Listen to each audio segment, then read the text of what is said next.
Boa tarde a todos. Eu me chamo Maria Cristina Rison Sintra, sou médica veterinária de formação, mestre em ciência animal e doutoranda em ciência animal também, pelo programa de pós-graduação da Pontifícia Universidade Católica do Paraná.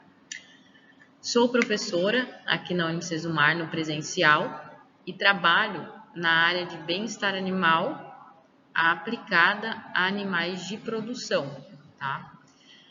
Hoje faço parte do curso de Medicina Veterinária como docente das disciplinas de bem-estar animal, clínica médica e cirúrgica de ruminantes e parasitologia.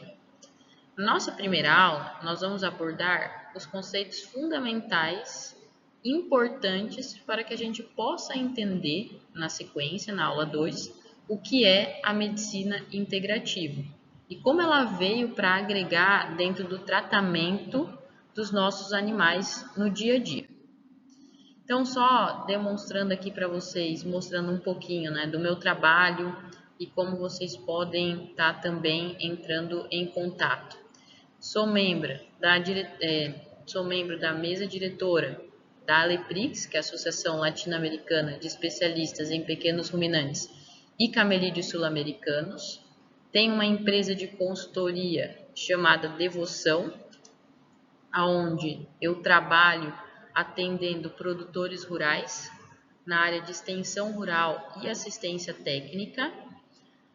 Sou diretora do grupo de estudos da Unicesumar Campus Curitiba, que se chama Grupo de Estudos de Equinos e Ruminantes, e aonde nasceu, né, o berço do nosso projeto, que hoje, né, é considerado o menino dos olhos, né, é o InspiraChip, que é um trabalho de serviço assistido por animais, onde nós levamos as ovelhas para os hospitais, para as clínicas psiquiátricas e também nas clínicas de hemodiálise. E hoje, né, para quem tem bastante interesse nessa área mais de produção também, faço parte da mesa diretiva da AVEPER, que é a Associação Brasileira de Veterinários Especialistas em Pequenos Ruminantes. Então, só contando um pouquinho aí da minha trajetória e da minha grande paixão, né, que é os ovinos e os caprinos. Não que os outros animais também não estejam inclusos nos nossos trabalhos de maneira diária. Bom, então o nosso objetivo com a disciplina é que vocês possam entender quais são os princípios da medicina integrativa, qual é o seu histórico, quais são os seus fundamentos científicos, as bases que nós temos para dizer que efetivamente funciona tanto no homem quanto nos animais. E para isso a gente vai fazer uma passagem histórica, tentando entender um pouquinho de como isso aconteceu e como vamos chegar nos nossos dias atuais. Então, a primeira pergunta, né, que vale uma reflexão, é que vocês já ouviram falar em medicina integrativa ou terapias complementares? Isso é muito amplo dentro da medicina, né? Há muitos anos atrás. Então, a gente já tem vários relatos, né? Primórdios onde a gente sempre falou na medicina integrativa. Se a gente for estudar a base, né, de todos os nossos fármacos, por exemplo, a gente sabe que a maioria deles são oriundos da natureza, né? Então, não muito distante, quando a gente estuda um pouquinho da cultura indígena, por exemplo, né, a gente consegue ver que eles se tratavam através das garrafadas, né, comumente chamadas de garrafadas. Nada mais, nada menos, eles iam buscar na natureza princípios nas plantas que pudessem auxiliar em algum procedimento, algum momento em que essas pessoas estivessem com dor, por exemplo, né? Então, hoje, a gente tenta comprovar isso de maneira científica, trazendo, né, o conceito da medicina integrativa. Mas se a gente for olhar de uma perspectiva histórica, ela sempre existiu, tá? Só que daí de uma maneira empírica, que é o que a gente sempre discute também quando a gente trabalha um pouquinho de pesquisa. Todas as nossas ideias, elas nascem do empirismo e depois nós vamos comprovando elas de maneira científica. Então, acho extremamente interessante, né, que por mais que a gente já tenha ouvido falar, vocês vão se deparar com pessoas, né, que vão falar assim, poxa, mas dá para acreditar? Será que é isso mesmo? Ao mesmo tempo que a gente vai se deparar com situações que vão dizer assim, ó, nossa, lá atrás o meu avô, o meu bisavô já fazia isso e dava certo, tá? Então, só para que a gente possa entender e ampliar um pouquinho o leque. Então, assim, né, a medicina integrativa veterinária, ela já é considerada um modelo, tá, de atenção à saúde do animal, aonde a gente vai combinar a medicina convencional, que é baseada no diagnóstico clínico, terapêutico, farmacológico, cirúrgico, com práticas complementares. E essas práticas complementares precisam estar associadas.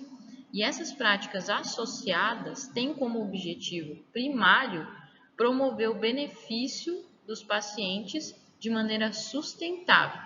E, através disso, a gente consegue as evidências científicas. Na próxima aula, eu vou trazer para vocês vários exemplos reais que eu pude presenciar e trabalhar na medicina integrativa de pacientes que obtiveram melhora apenas com a acupuntura, com fitoterapia, com a mototerapia, né, com a kinesioterapia, que são todas terapias complementares, que nós chamamos. Então, quando a gente fala de medicina alternativa, a gente tem que entender o seguinte, que ela não substitui a medicina tradicional, mas que ela pode somar de maneira sinérgica essas terapias, propondo algo muito positivo para o paciente, tá? Então, o foco, no nosso caso, são os animais, então não vou focar na parte humana, embora se a gente discutir um pouquinho da medicina milenar chinesa, a gente vai ver que existe essa abordagem já há muitos e muitos anos, tá? Nas pessoas.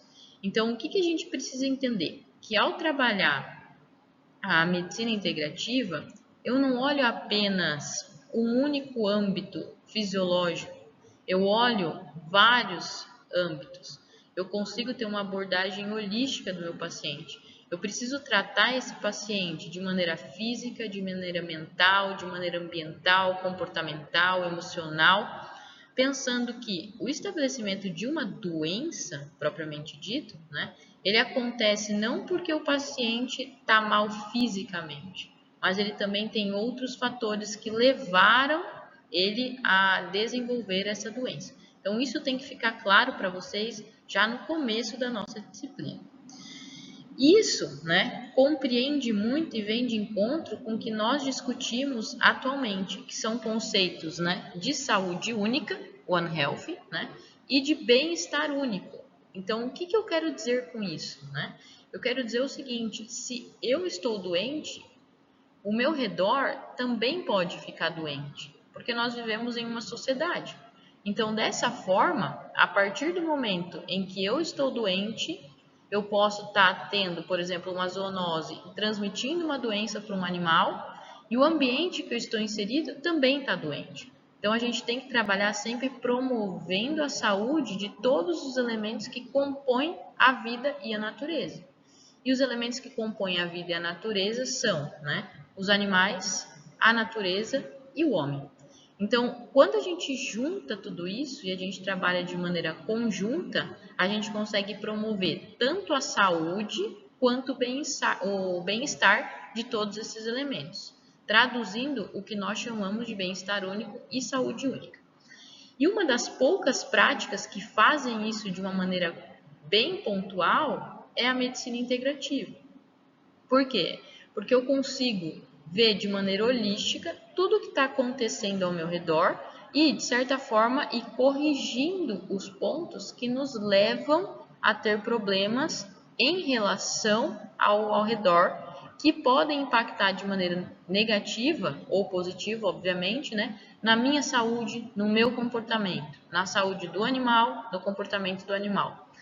E o ambiente é a mesma coisa, né? Na saúde ambiental e no comportamento também do ambiente, que hoje, né, a gente discute muito e nem precisamos, né, ir muito longe, que são as mudanças drásticas que nós temos em relação ao aquecimento global, às temperaturas que estão cada vez mais desordenadas.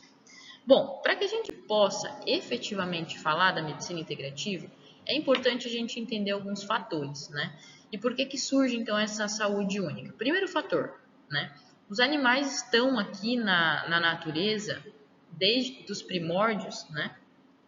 Para servir o homem. Então é natural que a gente entenda, né? Que nós utilizamos os animais para a produção dos alimentos, então, né? A carne, ou derivados, né? O queijo, o leite, as proteínas, aves, suínos, enfim, né? As manufaturas de roupa também, que a gente precisa dos animais para o serviço, e isso foi muito utilizado antigamente, né? E a gente utiliza também para o trabalho, para o entretenimento, então, né? Ter um animal ali de estimação é um animal de companhia, o entretenimento a gente poderia colocar aqui, né? Os rodeios, os animais em circo, e por último, e não menos importante, para a experimentação. Então, muitos trabalhos são realizados através de ensaios clínicos. O que é isso, né? É basicamente eu testar algo nos animais para depois poder testar no ser humano. E nós temos diversos exemplos relacionados a isso.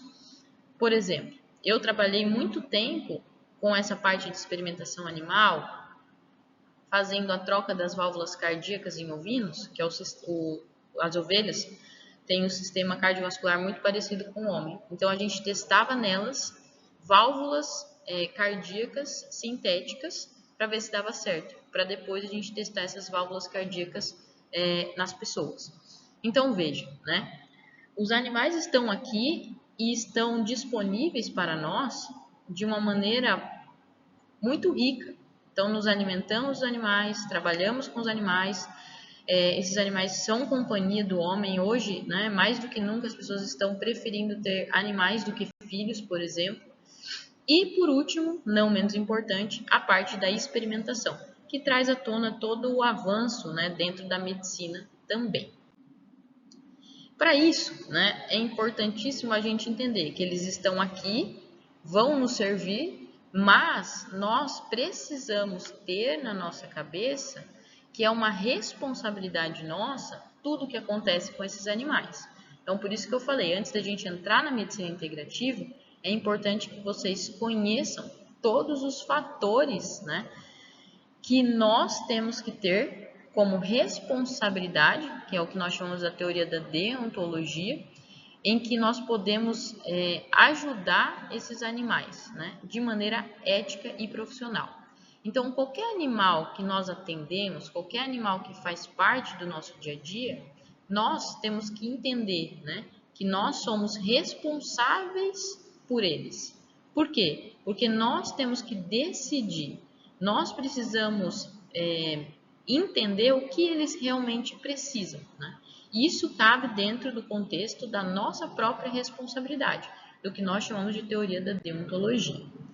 Existem diversas correntes étnicas, e isso é importante também porque está atrelado à medicina integrativa.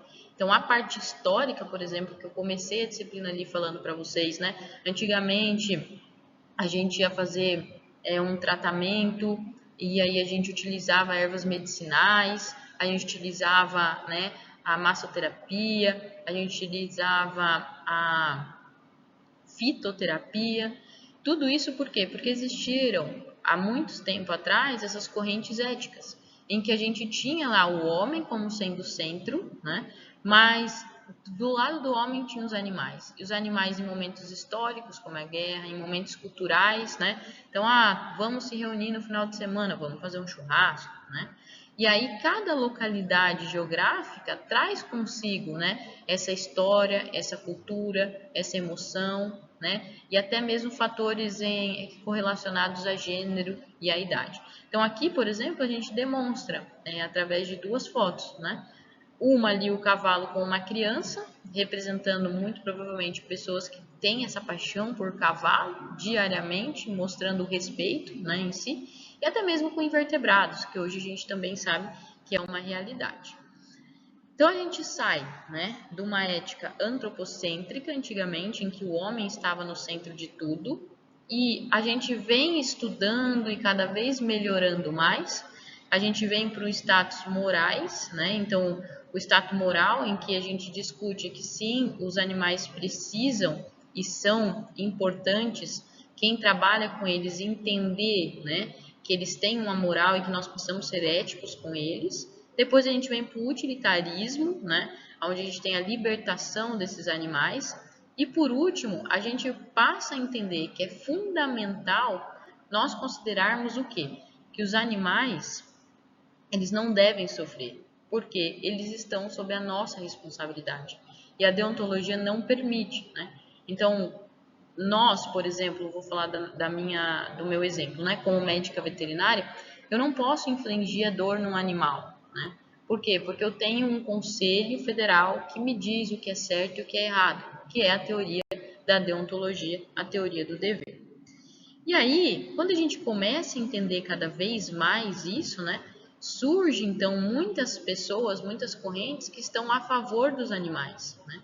E que começam a falar o seguinte: não, os animais eles devem ser tratados muito parecido com o homem, né?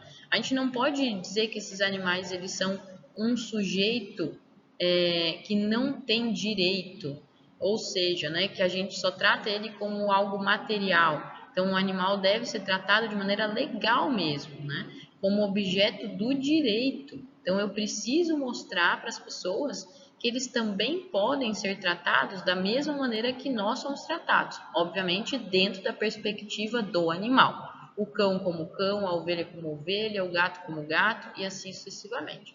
Mas essas correntes éticas foram fundamentais para o desenvolvimento da medicina integrativa dentro da medicina veterinária. Porque se nós tivéssemos com um pensamento como lá atrás, os animais têm que ser tratados como um animal, a gente nunca iria trazer da medicina humana técnicas que permitissem uma melhora na qualidade de vida desses animais, tá? E aí, por fim, né, surge o que nós chamamos de direito dos animais. Então, passa-se a entender que os animais são realmente seres sencientes, ou seja, né, são dotados de um sistema nervoso central e que nós não podemos intervir, né, com dor nesse animal, que eles sentem, né? E aí cada animal tem uma capacidade de senciência diferente, que está atrelado a um fator do desenvolvimento do sistema nervoso, que é o neocórtex. Então, nós temos que considerar que todos os animais devem ser considerados com a mesma ética. Por quê? Porque são animais sencientes, né? Então, tudo que está vivo precisa de um valor moral. E esse valor moral nos mostra o quê? A luta pela sobrevivência. Então, observando a natureza, nós já vemos isso de uma maneira natural, tá? E quando a gente sai da corrente antropocêntrica, a gente entra na corrente egocêntrica. E a gente passa a entender que existem complexas relações entre todos os seres, né? E do ponto de vista ecológico, isso é perfeito. Isso é um processo evolutivo. Isso faz com que nós, né, além de termos deveres por esses animais, né, nós também passamos a ter respeito por eles. Isso afasta de maneira muito importante, né, preconceito, culturas inconsistentes, morais inconsistentes, e a gente passa a entender que realmente, né, desde lá dos primórdios, no momento em que nós domesticamos os animais, nós passamos a ter responsabilidade com os animais. Então, se a medicina humana ela avança com as terapias integrativas, nós também temos que avançar, né? Nós também temos que trazer o melhor para os nossos animais, para que nós possamos trabalhar cada vez melhor e que eles sejam cada vez dotados de senciência e nós não infligimos essa senciência deles. Então é bem bacana, né? Eu gosto muito de trabalhar esses 4 filósofos, porque é o seguinte, né? Nós temos Aristóteles antes de Cristo, que foi o cara que, né, a gente fala que ele foi um grande biólogo, por quê? Porque ele olhava os animais e ele queria entender o funcionamento dos animais. Só que naquela época ele não sabia que os animais sentiam dor, né? Então ele ia lá, pegava os animais, abria os animais que morriam, ou até mesmo matava, ele tinha, né, o seu próprio museu. E ele começou a entender que o animal ele tinha uma anatomia, que ele tinha uma fisiologia, que ele tinha uma bioquímica, e ele passou a entender e falar assim, olha, tem alguma coisa aqui diferente, né? diferente, mas muito parecido com o homem, porque eles também têm coração, porque eles também têm fígado, né? E aí vem Pitágoras e fala assim, ó, tudo bem, é muito parecido, né? E aí já depois de Cristo, mas é o seguinte, né? Eles não têm alma, então eles não têm essa capacidade que nós temos, né? Esse discernimento que nós temos. E aí vem Descartes e fala assim, não, eles sentem dor, é preciso que a gente comece a entender que eles são criaturas, né? E aí passa-se, né, depois para Darwin, que começa a ter uma diferenciação muito grande e começa a falar assim, ó, não, eu acho que os nossos primórdios eram animais, então realmente nós somos muito parecidos. Isso tudo foi se discutindo, foi se desenvolvendo até que se chegou, né, na teoria da seleção natural. Embora a gente tenha uma linha filosófica importante aqui, né, de pensadores extremamente importantes, nós temos que pensar o seguinte, né? Todos eles, de maneira indireta, talvez empírica, que foi o que eu comecei ali dizendo para vocês, estão falando de ciência. Estão falando da importância da ciência.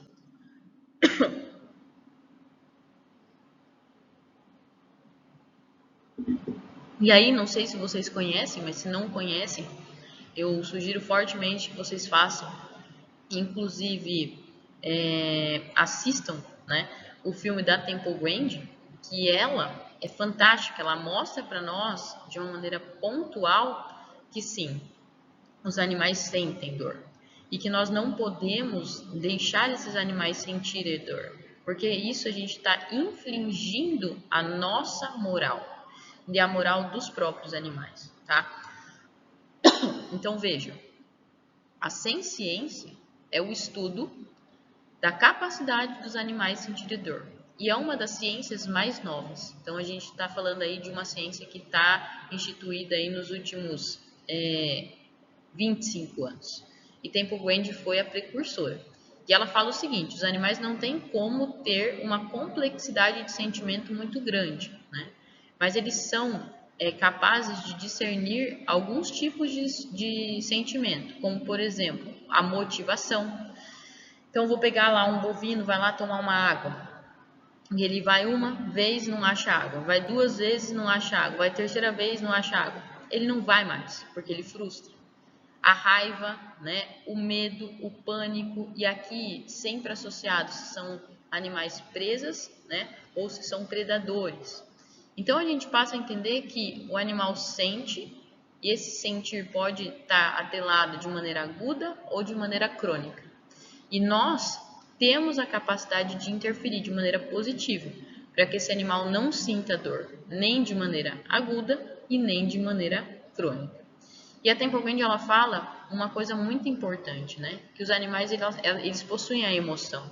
E é a emoção que vai impulsionar o seu comportamento. Então, por exemplo, na medicina integrativa, as práticas de acupuntura levam os animais a impulsionar um comportamento calmo, dócil, tranquilo. Por quê? Porque essas práticas mexem com alguns meridianos e isso faz com que esses animais se acalmem. E a partir do entendimento dessa sensibilidade que a gente consegue trazer essa medicina integrativa para o trabalho com animais.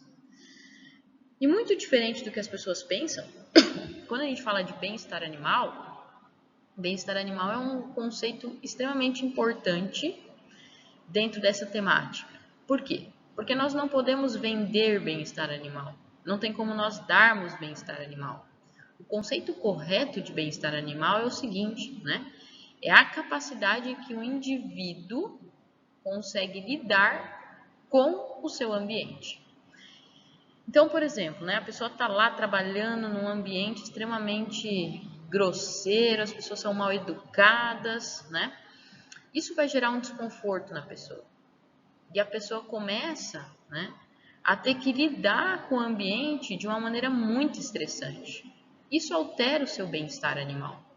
E ao alterar o seu bem-estar animal, né, que no caso o bem-estar da pessoa, ao alterar o bem-estar da pessoa, isso altera a sua cognição, altera o seu emocional e altera o seu físico. Então, o conceito de bem-estar animal não é o animal estar bem, é o animal ter condições de lidar com o ambiente em que ele está inserido. E para isso, né, outro fator importantíssimo que a gente vê hoje dentro das medicinas integrativas é nós darmos essa condição. Como, por exemplo, né, enriquecimento ambiental. Eu posso dar ferramentas para o animal para ele sair do tédio.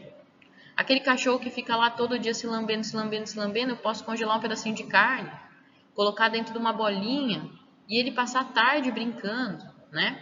Aquela ave que está lá dentro do zoológico, estressada, arrancando as penas, eu fazer vários puleiros, esconder alimentos e fazer com que esse animal ele lide com o ambiente que é estressante para ele de maneira positiva, a fim dele não desenvolver, por exemplo, uma doença, uma patologia, tá? Então, isso tem que ser bem definido por todos nós para que a gente possa trabalhar. E, como eu falei para vocês, é um conceito relativamente novo. Por quê? Porque o bem-estar, segundo o Brum, né, em 1986, ele fala o seguinte: o animal ou a pessoa precisa ter controle da sua estabilidade mental e corporal. Nos animais, a gente vai ver isso muito quando a gente fala de comportamento, né? Então, um fator importantíssimo que a gente precisa entender é que o bem-estar animal, ele compõe aspectos que são considerados fisiológicos, comportamentais, emocionais e a gente até pode pôr aqui um status imunológico. Fisiológico é fácil, tá tudo funcionando bem, o coração tá batendo, né? Tem uma frequência cardíaca, respiratória, a gente consegue mensurar, inclusive. Comportamental também é mais fácil, a gente consegue visualizar, a gente pode utilizar etogramas, né, para a gente fazer essa mensuração. Agora, o status emocional é sempre o mais difícil, porque a gente não consegue, né? Se eu perguntar para vocês agora, o quanto vocês estão bem de 0 a 10, né? Muito provavelmente vocês vão falar assim, um 5, tô com fome, não dormi direito, tô cansado, não queria estar assistindo essa aula, né? Gostaria de assistir um outro dia que eu tivesse mais descansado, trabalhei muito. Então, tudo isso são fatores que vão se somar, né? E vai ser difícil a gente misturar o lado emocional. Porém, para isso existem os protocolos de bem-estar animal, tá? E eles são extremamente importantes porque com eles aliados nós conseguimos comprovar a eficiência também da medicina integrativa. Eu gosto muito dessa foto, porque muitas vezes a gente olha para essa foto e a gente fala assim, esse animal tem bem-estar? Muitas pessoas às vezes falam para mim assim, não tem, professora. Não tem porque ele tem uma prótese e ele é muito pesado, ele não deveria estar com essa prótese. Mas veja, o animal está gordo, o animal está bem nutrido, está em estado de alerta, né, com as orelhinhas para frente no momento que foi tirada essa foto. Então, sob a minha perspectiva, e aqui vale também um adendo, né? Sob a minha perspectiva, pode ser que ele não esteja bem, mas eu nunca vou ser um cavalo, eu nunca vou ser um cachorro, eu nunca vou ser uma galinha. Então, eu nunca vou conseguir responder à altura do sentimento e do lado emocional desses animais. De novo, fisiologicamente falando, comportamentalmente falando, é mais fácil. Agora, emocionalmente falando, é muito mais difícil. Bom, então a gente consegue mensurar esse lado emocional. E a gente consegue dizer como estão esses sentimentos de prazer e contentamento, tá? Isso com uma ferramenta que a gente chama de QBA.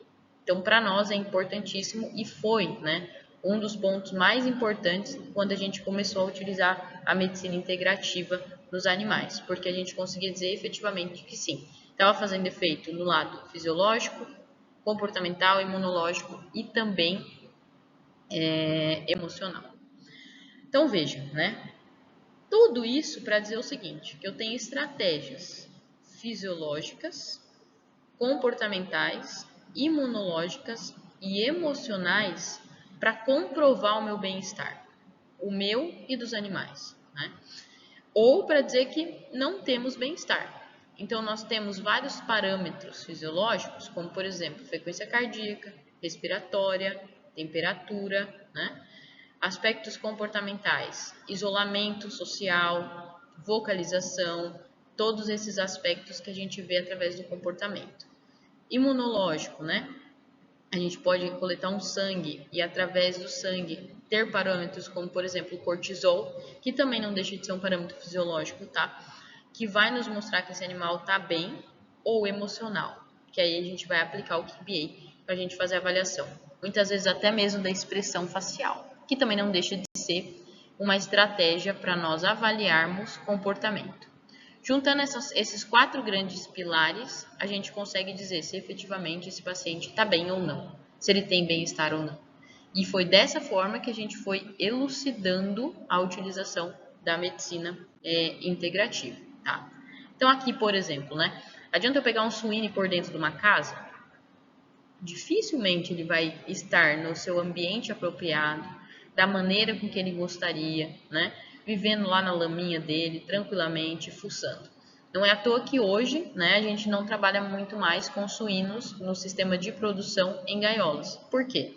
Justamente porque a gente tira a opção desses animais expressarem o comportamento natural da espécie.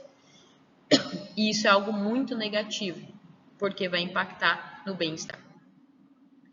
Então, o que eu preciso que vocês saibam, né? O que é uma saúde, o que é um estresse? Existe um estresse bom? Não existe um estresse bom? Para a gente poder partir, então, para o entendimento da medicina integrativa. Então, o primeiro fator, né? O que é saúde, né? E saúde é o estado de normalidade e funcionamento de um organismo, seja ele humano, animal ou vegetal. Um estado de normalidade e funcionamento envolve uma fisiologia perfeita, um equilíbrio, né? E aí, por mais que eu tenha situações estressantes, se eu lido bem com elas, eu estou com saúde. Se eu não lido bem com elas, aí eu não estou com saúde. E aí eu estou desenvolvendo, por exemplo, uma doença, que é hoje, né, o que nós chamamos aí de doença do século.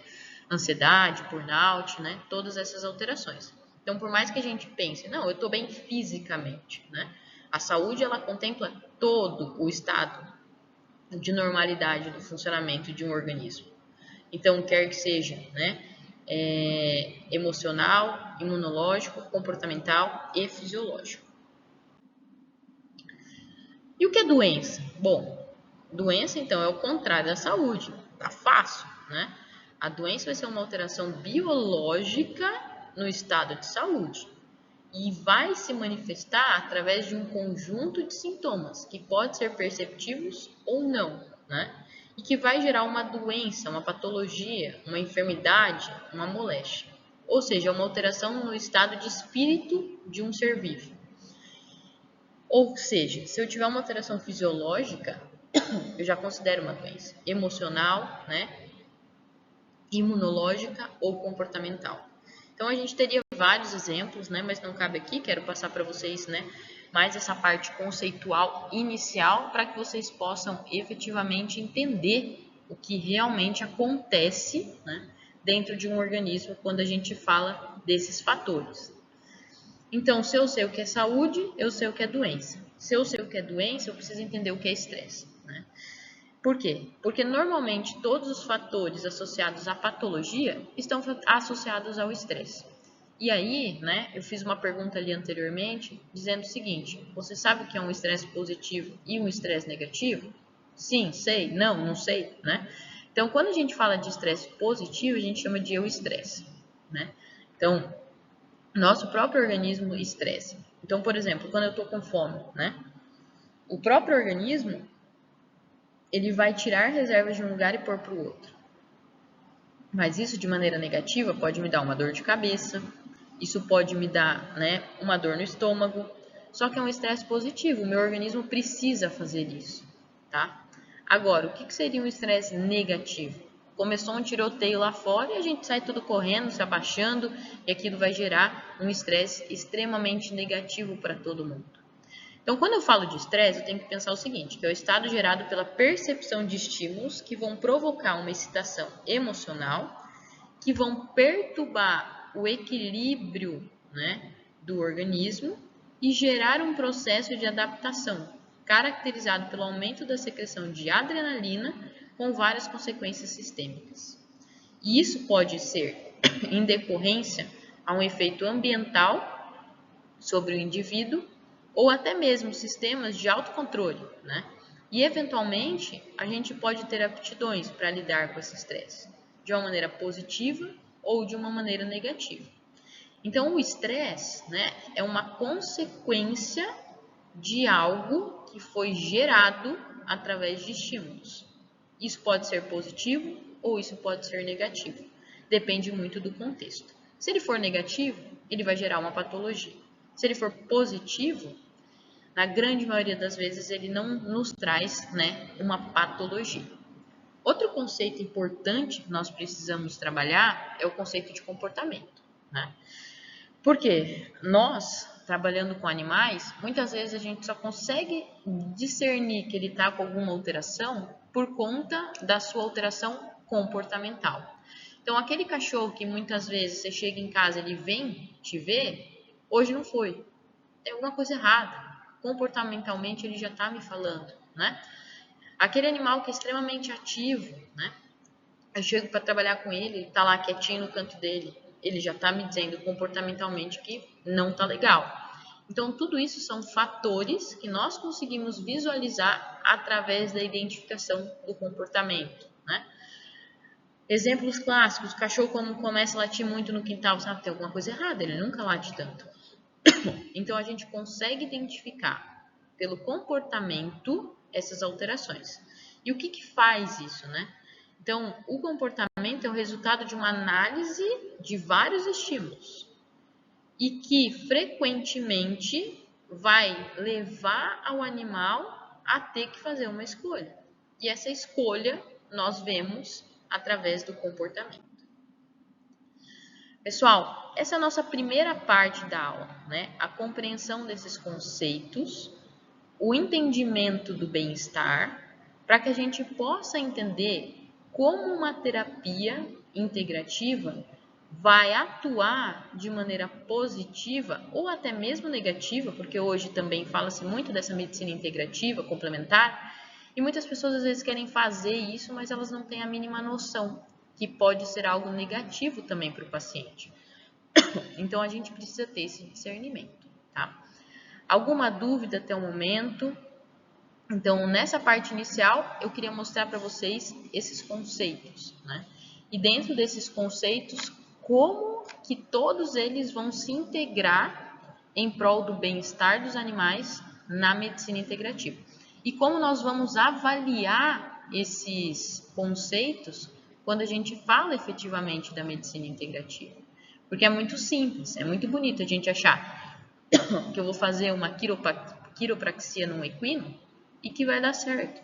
Às vezes esse paciente está com dor no lugar da quiro, né? E uma dor muito aguda, que às vezes a gente sabe que a quiropraxia não vai resolver. Então eu tenho que entender isso de maneira comportamental, né? Avaliar esse paciente para daí depois eu decidir e discernir qual é a melhor terapia para esse paciente. E somente ela é funcional, eu preciso entrar com uma medicação, né? Preciso fazer isso mais a terapia farmacológica. Por quê? Porque a gente precisa entender que a curto prazo as coisas tendem a funcionar mais, mas a longo prazo fica um pouco mais difícil, fica um pouco mais complexo, ok? Vou deixar aqui o meu contato, tá?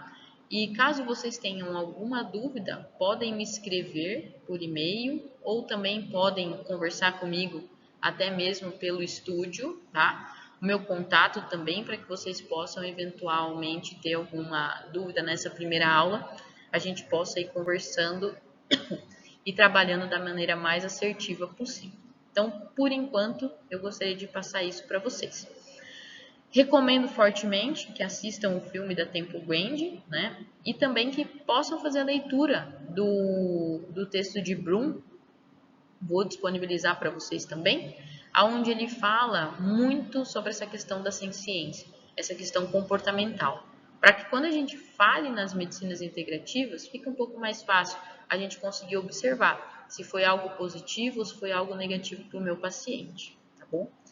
Bons estudos e a gente se vê numa próxima aula.